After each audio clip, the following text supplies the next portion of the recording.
Hello दोस्तों। आज जो मैं आपको कहानी सुनाने जा रही हूँ ये कहानी है जादुई चूल्हे की। तो चलिए दोस्तों देखते हैं जादुई चूल्हे की कहानी। बहुत समय पहले किसी गांव में शांति नाम की अपाहिज लड़की अपनी माँ कमला के साथ रहती थी। शांति जिंदगी में पढ़ लिख कर कुछ बनना चाहती थी। वो किसी तरह बैसाखी के सहारे चलकर रोज कॉलेज जाया करती थी। दूसरी तरफ शांति की माँ कमला एक अमीर सेठ के यहाँ नौकरानी का काम करती थी। फिर एक दिन जब शांति कॉलेज से घर लौट रही थी तो देखती है कि उसकी माँ बिस्तर पर पड़ी है और उसकी हालत बहुत खराब है। अरे ये क्या माँ, तुम्हें बहुत तेज बुखार है। उसके बाद शांति घर में पैसे ढूंढने लगती है लेकिन उसे पैसे नहीं मिलते। माँ घर में तो बिल्कुल पैसे नहीं है, अब मैं तुम्हारी दवाई कैसे लाऊं? बेटी आज मेरी तनख्वाह का दिन है, तू सेठ जी के यहाँ जाकर मेरी तनख्वाह ले आ। हाँ माँ मैं अभी जाती हूँ। उसके बाद शांति अपनी बैसाखी उठाकर सेठ के घर की ओर चल देती है। फिर थोड़ी देर के बाद शांति सेठ के घर पहुँच जाती है। सेठ जी मेरी माँ की तबीयत बहुत खराब है, आप जल्दी से मुझे मेरी माँ की तनख्वाह दे दीजिए ताकि मैं अपनी माँ के लिए दवाई खरीद कर ला सकूं। अरे तेरी माँ की तबीयत खराब है तो मैं क्या करूँ, मेरे घर पर इतना काम पड़ा है और वो कौन करेगा। देख अगर तुझे पैसे चाहिए तो पहले मेरे घर के काम खत्म कर, उसके बाद ही मैं तुझे पैसे दूंगा। आप चिंता मत करिए सेठ जी, मैं अभी आपके घर के सारे काम कर देती हूँ। उसके बाद शांति सेठ के यहाँ काम करने लगती है लेकिन अपाहिज होने की वजह से उसे काम करने में बहुत तकलीफ हो रही थी। तभी अचानक जाले साफ करते हुए उसका हाथ दीवार पर टंगी टीवी पर लग जाता है और टीवी फर्श पर गिरकर चकनाचूर हो जाती है।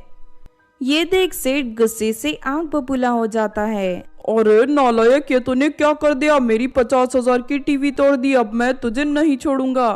इतना कहकर सेठ छड़ी उठाकर शांति की पिटाई करने लगता है। मुझे माफ कर दीजिए सेठ जी, मुझसे गलती हो गई, मैंने जानबूझकर आपकी टीवी नहीं तोड़ी।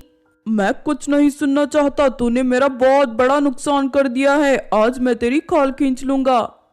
इस तरह वो बेरहम सेठ शांति की खूब पिटाई करता है और उसे धक्के मारकर घर से बाहर निकाल देता है। बेचारी शांति रोते हुए अपने घर पहुंचकर अपनी माँ को सारी बात रो रो कर बताने लगती है।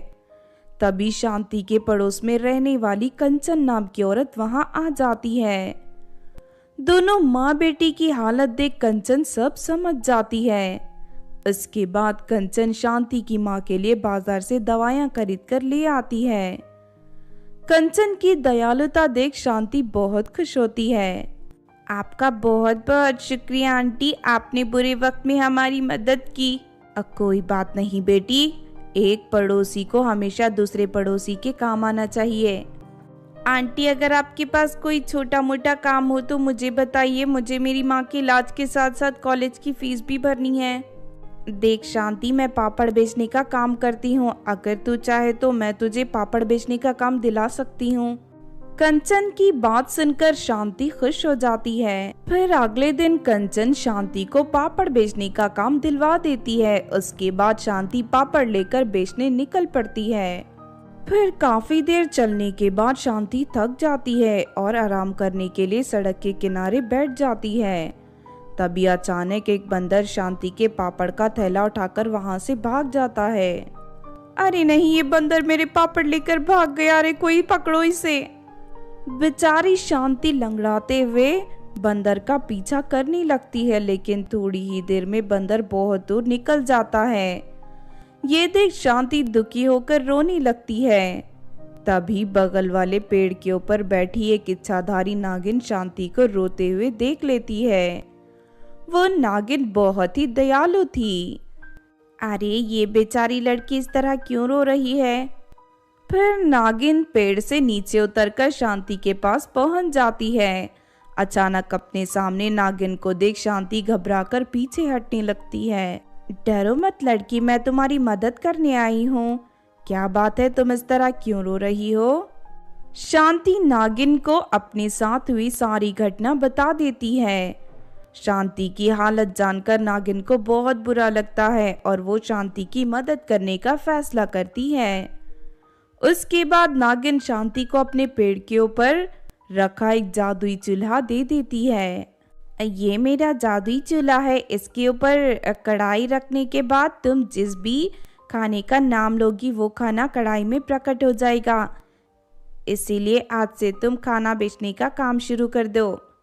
ये सुनकर शांति बहुत खुश होती है और जादुई चूल्हे को लेकर पास के बाजार में पहुंच जाती है और लोगों को जोर जोर से आवाज देने लगती है, आइए आइए, अपनी पसंद का स्वादिष्ट खाना सिर्फ 10 रुपए में खाइए, ऐसा खाना आपको और कहीं नहीं मिलेगा, जल्दी आइए।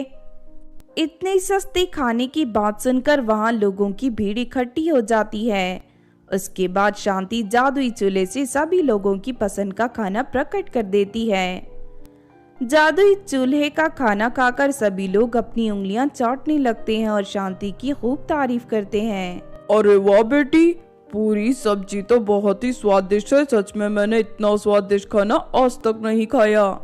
हाँ तुम ठीक कहते हो, इतना अच्छा खाना तो बड़े बड़े होटलों में भी नहीं मिलता, अब से मैं रोज यहाँ खाना खाने आया करूँगा।